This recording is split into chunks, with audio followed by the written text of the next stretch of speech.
شروع اللہ کے نام سے جو سب پر مہربان ہے، بہت مہربان ہے۔ جن لوگوں نے کفر اختیار کر لیا ہے اور دوسروں کو اللہ کے راستے سے روکا ہے، اللہ نے ان کے اعمال اکارت کر دیے ہیں۔ اور جو لوگ ایمان لے آئے ہیں اور انہوں نے نیک عمل کیے ہیں اور ہر اس بات کو دل سے مانا ہے جو محمد صلی اللہ علیہ وسلم پر نازل کی گئی ہے، اور وہی حق ہے جو ان کے پروردگار کی طرف سے آیا ہے، اللہ نے ان کی برائیوں کو معاف کر دیا ہے اور ان کی حالت سنوار دی ہے۔ یہ اس لیے کہ جن لوگوں نے کفر اختیار کیا ہے وہ باطل کے پیچھے چلے ہیں، اور جو لوگ ایمان لائے ہیں وہ اس حق کے پیچھے چلے ہیں جو ان کے پروردگار کی طرف سے آیا ہے۔ اسی طرح اللہ لوگوں کو بتا رہا ہے کہ ان کے حالات کیا کیا ہیں۔ اور جب ان لوگوں سے تمہارا مقابلہ ہو جنہوں نے کفر اختیار کر رکھا ہے تو گردنیں مارو، یہاں تک کہ جب تم ان کی طاقت کچل چکے ہو تو مضبوطی سے گرفتار کر لو، پھر چاہے احسان کر کے چھوڑ دو یا فدیہ لے کر، یہاں تک کہ جنگ اپنے ہتھیار پھینک کر ختم ہو جائے۔ تمہیں تو یہی حکم ہے، اور اگر اللہ چاہتا تو خود ان سے انتقام لے لیتا، لیکن تمہیں یہ حکم اس لیے دیا ہے تاکہ تمہارا ایک دوسرے کے ذریعے امتحان لے۔ اور جو لوگ اللہ کے راستے میں قتل ہوئے، اللہ ان کے اعمال کو ہرگز اکارت نہیں کرے گا،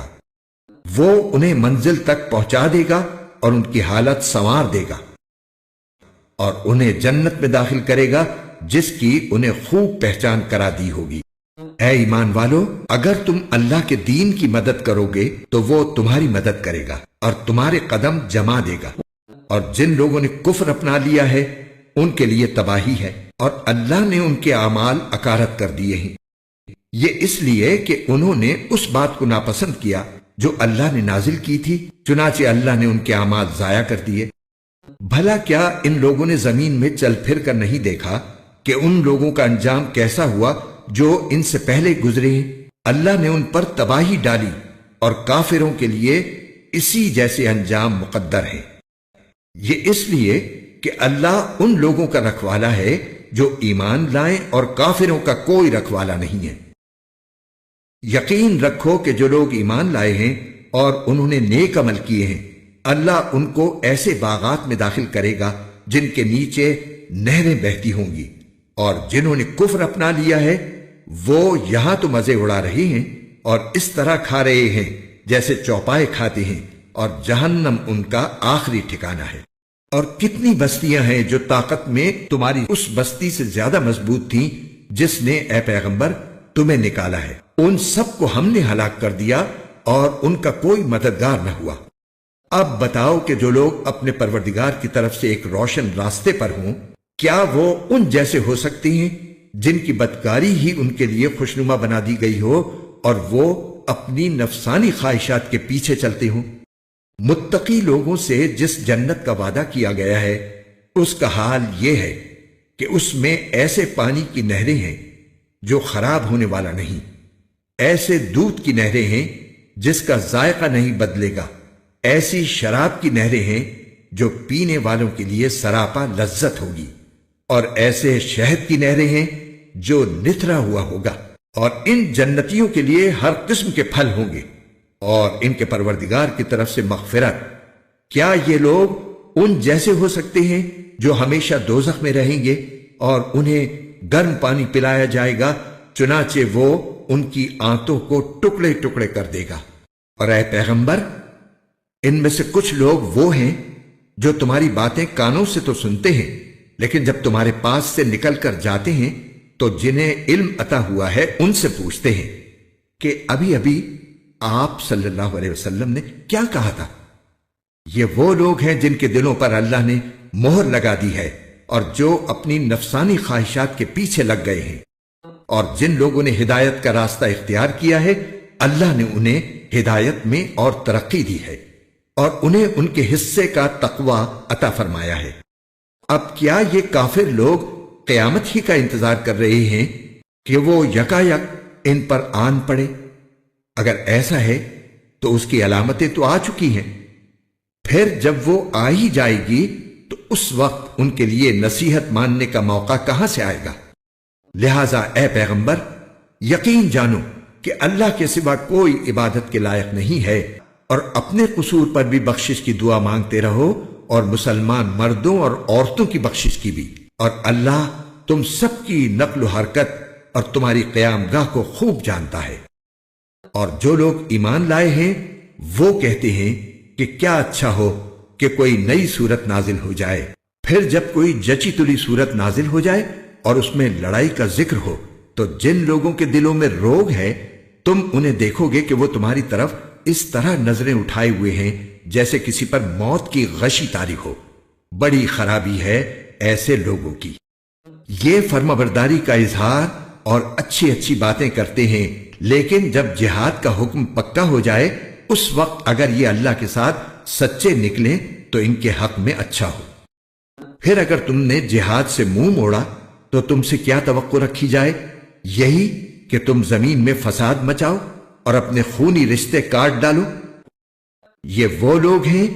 جن کو اللہ نے اپنی رحمت سے دور کر دیا ہے، چنانچہ انہیں بہرا بنا دیا ہے اور ان کی آنکھیں اندھی کر دی ہیں۔ بھلا کیا یہ لوگ قرآن پر غور نہیں کرتے، یا دلوں پر وہ تالے پڑے ہوئے ہیں جو دلوں پر پڑا کرتے ہیں؟ حقیقت یہ ہے کہ جو لوگ حق بات سے پیٹ پھیر کر مڑ گئے ہیں، باوجود کہ ہدایت ان کے سامنے خوب واضح ہو چکی تھی، انہیں شیطان نے پٹی پڑھائی ہے اور انہیں دور دراز کی امیدیں دلائی ہیں۔ یہ سب اس لیے ہوا کہ جو لوگ اللہ کی نازل کی ہوئی باتوں کو ناپسند کرتے ہیں، ان منافقوں نے ان سے یہ کہا ہے کہ بعض معاملات میں ہم تمہاری بات مانیں گے، اور اللہ ان کی خفیہ باتوں کو خوب جانتا ہے۔ پھر اس وقت ان کا کیا حال بنے گا جب فرشتے ان کی روح اس طرح قبض کریں گے کہ ان کے چہروں پر اور پیٹھوں پر مارتے جاتے ہوں گے۔ یہ سب اس لیے کہ یہ اس طریقے پر چلے جس نے اللہ کو ناراض کیا، اور اس کی رضامندی حاصل کرنے کو خود انہوں نے ناپسند کیا، اس لیے اللہ نے ان کے اعمال اکارت کر دیے۔ جن لوگوں کے دلوں میں نفاق کا روگ ہے، کیا وہ یہ سمجھتے ہیں کہ ان کے چھپے ہوئے کینوں کو اللہ کبھی ظاہر نہیں کرے گا؟ اور مسلمانوں، اگر ہم چاہیں تو تمہیں یہ لوگ اس طرح دکھا دیں کہ تم ان کی علامت سے انہیں پہچان جاؤ، اور اب بھی تم انہیں بات کرنے کے ڈھب سے ضرور پہچان ہی جاؤ گے، اور اللہ تم سب کے اعمال کو خوب جانتا ہے۔ اور ہم ضرور تمہیں آزمائش میں ڈالیں گے تاکہ ہم یہ دیکھ لیں کہ تم میں سے کون ہیں جو مجاہد اور ثابت قدم رہنے والے ہیں، اور تاکہ تمہارے حالات کی جانچ پڑتال کر لیں۔ یقین رکھو کہ جن لوگوں نے کفر اپنا لیا ہے اور دوسروں کو اللہ کے راستے سے روکا ہے اور پیغمبر سے دشمنی ٹھانی ہے، باوجود کہ ان کے سامنے ہدایت واضح ہو کر آ گئی تھی، وہ اللہ کو ہرگز کوئی نقصان نہیں پہنچا سکتے،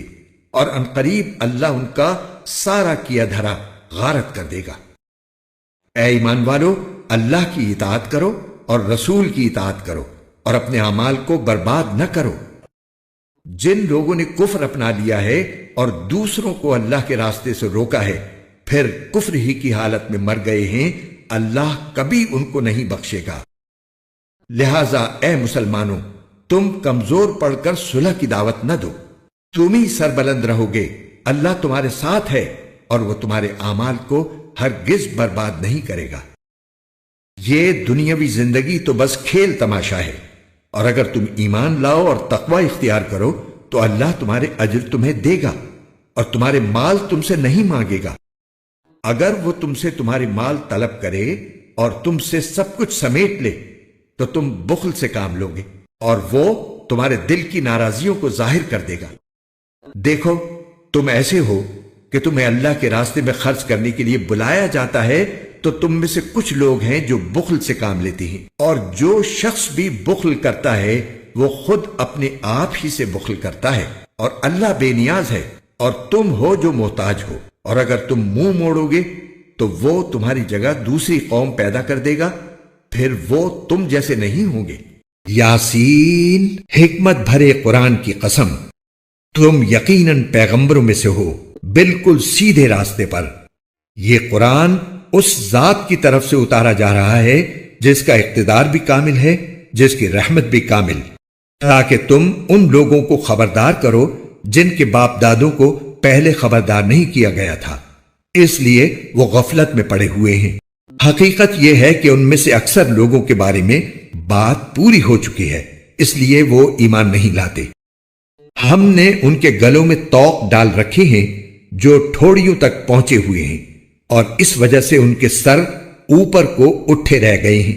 اور ہم نے ایک آڑ ان کے آگے کھڑی کر دی ہے اور ایک آڑ ان کے پیچھے کھڑی کر دی ہے، اور اس طرح انہیں ہر طرف سے ڈھانک لیا ہے، جس کے نتیجے میں انہیں کچھ سجائی نہیں دیتا، اور ان کے لیے دونوں باتیں برابر ہیں، چاہے تم انہیں خبردار کرو یا خبردار نہ کرو، وہ ایمان نہیں لائیں گے۔ تم تو صرف ایسے شخص کو خبردار کر سکتے ہو جو نصیحت پر چلے اور خدائے رحمان کو دیکھے بغیر اس سے ڈرے، چنانچہ ایسے شخص کو تم مغفرت اور باعزت اجر کی خوشخبری سنا دو۔ یقیناً ہم ہی مردوں کو زندہ کریں گے، اور جو کچھ عمل انہوں نے آگے بھیجے ہیں ہم ان کو بھی لکھتے جاتے ہیں، اور ان کے کاموں کے جو اثرات ہیں ان کو بھی، اور ہم نے ایک واضح کتاب میں ہر چیز کا پورا احاطہ کر رکھا ہے۔ اور اے پیغمبر، تم ان کے سامنے ایک بستی والوں کی مثال پیش کرو جب ان کے پاس رسول آئے تھے۔ جب ہم نے ان کے پاس شروع میں 2 رسول بھیجے تو انہوں نے دونوں کو جھٹلا دیا، پھر ہم نے ایک تیسرے کے ذریعے ان کی تائید کی، اور ان سب نے کہا کہ یقین جانو ہمیں تمہارے پاس رسول بنا کر بھیجا گیا ہے۔ انہوں نے کہا تمہاری حقیقت اس کے سوا کچھ بھی نہیں کہ تم ہم جیسے ہی آدمی ہو، اور خدائے رحمان نے کوئی چیز نازل نہیں کی ہے اور تم سراسر جھوٹ بول رہے ہو۔ ان رسولوں نے کہا ہمارا پروردگار خوب جانتا ہے کہ ہمیں واقعی تمہارے پاس رسول بنا کر بھیجا گیا ہے، اور ہماری ذمہ داری اس سے زیادہ نہیں ہے کہ صاف صاف پیغام پہنچا دیں۔ بستی والوں نے کہا ہم نے تو تمہارے اندر نحوست محسوس کی ہے، یقین جانو اگر تم باز نہ آئے تو ہم تم پر پتھر برسائیں گے، اور ہمارے ہاتھوں تمہیں بڑی دردناک سزا ملے گی۔ رسولوں نے کہا تمہاری نحوست خود تمہارے ساتھ لگی ہوئی ہے، کیا یہ باتیں اس لیے کر رہے ہو کہ تمہیں نصیحت کی بات پہنچائی گئی ہے؟ اصل بات یہ ہے کہ تم خود حد سے گزرے ہوئے لوگ ہو۔ اور شہر کے پرلے علاقے سے ایک شخص دوڑتا ہوا آیا، اس نے کہا اے میری قوم کے لوگوں، ان رسولوں کا کہنا مان لو، ان لوگوں کا کہنا مان لو جو تم سے کوئی اجرت نہیں مانگ رہے اور وہ صحیح راستے پر ہیں، اور بھلا میں اس ذات کی عبادت کیوں نہ کروں جس نے مجھے پیدا کیا ہے، اور اسی کی طرف تم سب کو واپس بھیجا جائے گا۔ بھلا کیا اسے چھوڑ کر میں ایسوں کو معبود مانوں کہ اگر خدائے رحمان مجھے کوئی نقصان پہنچانے کا ارادہ کر لے تو ان کی سفارش میرے کسی کام نہ آئے اور نہ وہ مجھے چھڑا سکیں۔ اگر میں ایسا کروں گا تو یقیناً میں کھلی گمراہی میں مبتلا ہو جاؤں گا۔ میں تو تمہارے پروردگار پر ایمان لا چکا، اب تم بھی میری بات سن لو۔ آخر کار بستی والوں نے اس کو قتل کر دیا، اور اللہ تعالی کی طرف سے اس سے کہا گیا کہ جنت میں داخل ہو جاؤ۔ اس نے جنت کی نعمتیں دیکھ کر کہا کاش میری قوم کو معلوم ہو جائے کہ اللہ نے کس طرح میری بخشش کی ہے اور مجھے باعزت لوگوں میں شامل کیا ہے۔ اور اس شخص کے بعد ہم نے اس کی قوم پر آسمان سے کوئی لشکر نہیں اتارا، اور نہ ہمیں اتارنے کی ضرورت تھی، وہ تو بس ایک ہی چنگھاڑ تھی جس سے وہ ایک دم بجھ کر رہ گئے۔ افسوس ہے ایسے بندوں کے حال پر، ان کے پاس کوئی رسول ایسا نہیں آیا جس کا وہ مذاق نہ اڑاتے رہے ہوں۔ کیا انہوں نے نہیں دیکھا کہ ان سے پہلے ہم کتنی قوموں کو اس طرح ہلاک کر چکے ہیں کہ وہ ان کے پاس لوٹ کر نہیں آتے؟ اور یہ جتنے لوگ ہیں ان سبھی کو اکٹھا کر کے ہمارے سامنے حاضر کیا جائے گا، اور ان کے لیے ایک نشانی وہ زمین ہے جو مردہ پڑی ہوئی تھی، ہم نے اسے زندگی عطا کی اور اس سے غلہ نکالا جس کی خوراک یہ کھاتے ہیں، اور ہم نے اس زمین میں کھجوروں اور انگوروں کے باغ پیدا کیے اور ایسا انتظام کیا کہ اس میں سے پانی کے چشمے پھوٹ نکلے تاکہ یہ اس کی پیداوار میں سے کھائیں، حالانکہ اس کو ان کے ہاتھوں نے نہیں بنایا تھا۔ کیا پھر بھی یہ شکر ادا نہیں کریں گے؟ پاک ہے وہ ذات جس نے ہر چیز کے جوڑے جوڑے پیدا کیے ہیں، اس پیداوار کے بھی جو زمین اگاتی ہے اور خود ان انسانوں کے بھی، اور ان چیزوں کے بھی جنہیں یہ لوگ ابھی جانتے تک نہیں، اور ان کے لیے ایک اور نشانی رات ہے، ہم اس پر سے دن کا چھلکا اتار لیتے ہیں تو وہ یکا یک اندھیرے میں رہ جاتے ہیں، اور سورج اپنے ٹھکانے کی طرف چلا جا رہا ہے۔ یہ سب اس ذات کا مقرر کیا ہوا نظام ہے جس کا اقتدار بھی کامل ہے، جس کا علم بھی کامل، اور چاند ہے کہ ہم نے اس کی منزلیں ناپ تول کر مقرر کر دی ہیں، یہاں تک کہ جب وہ ان منزلوں کے دورے سے لوٹ کر آتا ہے تو کھجور کی پرانی ٹہنی کی طرح پتلا ہو کر رہ جاتا ہے۔ نہ تو سورج کی یہ مجال ہے کہ وہ چاند کو جا پکڑے، اور نہ رات دن سے آگے نکل سکتی ہے، اور یہ سب اپنے اپنے مدار میں تیر رہے ہیں۔ اور ان کے لیے ایک اور نشانی یہ ہے کہ ہم نے ان کی اولاد کو بھری ہوئی کشتی میں سوار کیا،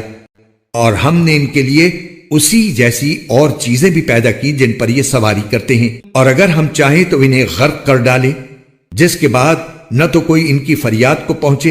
اور نہ ان کی جان بچائی جا سکے۔ لیکن یہ سب ہماری طرف سے ایک رحمت ہے اور ایک معین وقت تک زندگی کا مزہ اٹھانے کا موقع ہے جو انہیں دیا جا رہا ہے۔ اور جب ان سے کہا جاتا ہے کہ بچو اس عذاب سے جو تمہارے سامنے ہے اور جو تمہارے مرنے کے بعد آئے گا تاکہ تم پر رحم کیا جائے، تو وہ ذرا کان نہیں دھرتے، اور ان کے پروردگار کی نشانیوں میں سے کوئی نشانی ایسی نہیں آتی جس سے وہ منہ نہ موڑ لیتے ہوں۔ اور جب ان سے کہا جاتا ہے کہ اللہ نے تمہیں جو رزق دیا ہے اس میں سے غریبوں پر بھی خرچ کرو، تو یہ کافر لوگ مسلمانوں سے کہتے ہیں کہ کیا ہم ان لوگوں کو کھانا کھلائیں جنہیں اگر اللہ چاہتا تو خود کھلا دیتا۔ مسلمانوں، تمہاری حقیقت اس کے سوا کچھ بھی نہیں کہ تم کھلی گمراہی میں پڑے ہوئے ہو، اور کہتے ہیں کہ یہ قیامت کا وعدہ کب پورا ہوگا۔ مسلمانوں، بتاؤ اگر تم سچے ہو۔ دراصل یہ لوگ بس ایک چنگھاڑ کا انتظار کر رہے ہیں جو ان کی حجت بازی کے عین درمیان انہیں آ پکڑے گی۔ پھر نہ یہ کوئی وصیت کر سکیں گے اور نہ اپنے گھر والوں کے پاس لوٹ کر جا سکیں گے، اور سور پھونکا جائے گا تو یکا یک یہ اپنی قبروں سے نکل کر اپنے پروردگار کی طرف تیزی سے روانہ ہو جائیں گے۔ کہیں گے کہ ہائے ہماری کم بختی، ہمیں کس نے ہمارے مرکز سے اٹھا کھڑا کیا ہے؟ جواب ملے گا کہ یہ وہی چیز ہے جس کا خدائے رحمان نے وعدہ کیا تھا اور پیغمبروں نے سچی بات کہی تھی، اور کچھ نہیں، بس ایک زور کی آواز ہوگی جس کے بعد یہ سب کے سب ہمارے سامنے حاضر کر دیے جائیں گے۔ چنانچہ اس دن کسی شخص پر کوئی ظلم نہیں ہوگا اور تمہیں کسی اور چیز کا نہیں بلکہ انہی کاموں کا بدلہ ملے گا جو تم کیا کرتے تھے۔ جنت والے لوگ اس دن یقیناً اپنے مشغلے میں مگن ہوں گے، وہ اور ان کی بیویاں گھنے سایوں میں آرام دہ نشستوں پر ٹیک لگائے ہوئے ہوں گے، وہاں ان کے لیے میوے ہوں گے اور انہیں ہر وہ چیز ملے گی جو وہ منگوائیں گے۔ رحمت والے پروردگار کی طرف سے انہیں سلام کہا جائے گا، اور کافروں سے کہا جائے گا کہ اے مجرموں، آج تم مومنوں سے الگ ہو جاؤ۔ اے آدم کے بیٹو، کیا میں نے تمہیں یہ تاکید نہیں کر دی تھی کہ تم شیطان کی عبادت نہ کرنا، وہ تمہارا کھلا دشمن ہے؟ یہ کہ تم میری عبادت کرنا، یہی سیدھا راستہ ہے، اور حقیقت یہ ہے کہ شیطان نے تم میں سے ایک بڑی خلقت کو گمراہ کر ڈالا۔ تو کیا تم سمجھتے نہیں تھے؟ یہ ہے وہ جہنم جس سے تمہیں ڈرایا جاتا تھا، آج اس میں داخل ہو جاؤ کیونکہ تم کفر کیا کرتے تھے۔ آج کے دن ہم ان کے منہ پر مہر لگا دیں گے اور ان کے ہاتھ ہم سے بات کریں گے اور ان کے پاؤں گواہی دیں گے کہ وہ کیا کمائی کیا کرتے تھے، اور اگر ہم چاہیں تو یہی دنیا میں ان کی آنکھیں ملیا میٹ کر دیں، پھر یہ راستے کی تلاش میں بھاگے پھریں، لیکن انہیں کہاں کچھ سجھائی دے گا۔ اور اگر ہم چاہیں تو ان کی اپنی جگہ پر بیٹھے بیٹھے ان کی صورتیں اس طرح مسخ کر دیں کہ یہ نہ آگے بڑھ سکیں اور نہ پیچھے لوٹ سکیں، اور ہم جس شخص کو لمبی عمر دیتے ہیں اسے تخلیقی اعتبار سے الٹ ہی دیتے ہیں۔ کیا پھر بھی انہیں عقل نہیں آتی؟ اور ہم نے اپنے ان پیغمبر کو نہ شاعری سکھائی ہے اور نہ وہ ان کے شایان شان ہے، یہ تو بس ایک نصیحت کی بات ہے، اور ایسا قرآن جو حقیقت کو کھول کھول کر بیان کرتا ہے تاکہ ہر اس شخص کو خبردار کرے جو زندہ ہو،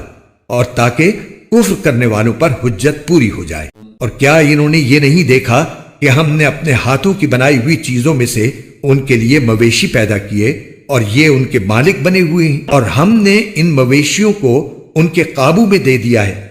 چنانچہ ان میں سے کچھ وہ ہیں جو ان کی سواری بنے ہوئے ہیں اور کچھ وہ ہیں جنہیں یہ کھاتے ہیں۔ نیز ان کو ان مویشیوں سے اور بھی فوائد حاصل ہوتے ہیں اور پینے کی چیزیں ملتی ہیں، کیا پھر بھی یہ شکر نہیں بجا لائیں گے؟ اور انہوں نے اللہ کو چھوڑ کر اس امید پر دوسرے خدا بنا رکھے ہیں کہ انہیں ان سے مدد ملے، حالانکہ ان میں یہ طاقت ہی نہیں ہے کہ ان کی مدد کر سکیں، بلکہ وہ ان کے لیے ایک ایسا مخالف لشکر بنیں گے جسے قیامت میں ان کے سامنے حاضر کر لیا جائے گا۔ غرض اے پیغمبر، ان کی باتیں تمہیں رنجیدہ نہ کریں، یقین جانو ہمیں سب معلوم ہے کہ یہ کیا کچھ چھپاتے اور کیا کچھ ظاہر کرتے ہیں۔ اور کیا انسان نے یہ نہیں دیکھا کہ ہم نے اسے نطفے سے پیدا کیا تھا، پھر اچانک وہ کھلم کھلا جھگڑا کرنے والا بن گیا۔ ہمارے بارے میں تو وہ باتیں بناتا ہے اور خود اپنی پیدائش کو بھلا بیٹھا ہے۔ کہتا ہے کہ ان ہڈیوں کو کون زندگی دے گا جبکہ وہ گل چکی ہوں گی؟ کہہ دو کہ ان کو وہی زندگی دے گا جس نے انہیں پہلی بار پیدا کیا تھا، اور وہ پیدا کرنے کا ہر کام جانتا ہے۔ وہی ہے جس نے تمہارے لیے سرسبز درخت سے آگ پیدا کر دی ہے، پھر تم ذرا سی دیر میں اس سے سلگانے کا کام لے لیتے ہو۔ بھلا جس ذات نے آسمانوں اور زمین کو پیدا کیا ہے، کیا وہ اس بات پر قادر نہیں ہے کہ ان جیسوں کو دوبارہ پیدا کر سکے؟ کیوں نہیں، جبکہ وہ سب کچھ پیدا کرنے کی پوری مہارت رکھتا ہے۔ اس کا معاملہ تو یہ ہے کہ جب وہ کسی چیز کا ارادہ کر لے تو صرف اتنا کہتا ہے کہ ہو جا، بس وہ ہو جاتی ہے۔ غرض پاک ہے وہ ذات جس کے ہاتھ میں ہر چیز کی حکومت ہے، اور اسی کی طرف تم سب کو آخر کار لے جایا جائے گا۔ قرآن کے خوبصورت اور ایمان افروز اردو اور ہندی ترجمہ و تفسیر کے ویڈیوز کو دیکھنے کے لیے ہمارے چینل بیوٹیفل قرآن کے بھی کو لائک، سبسکرائب اور شیئر کیجیے۔ شکریہ۔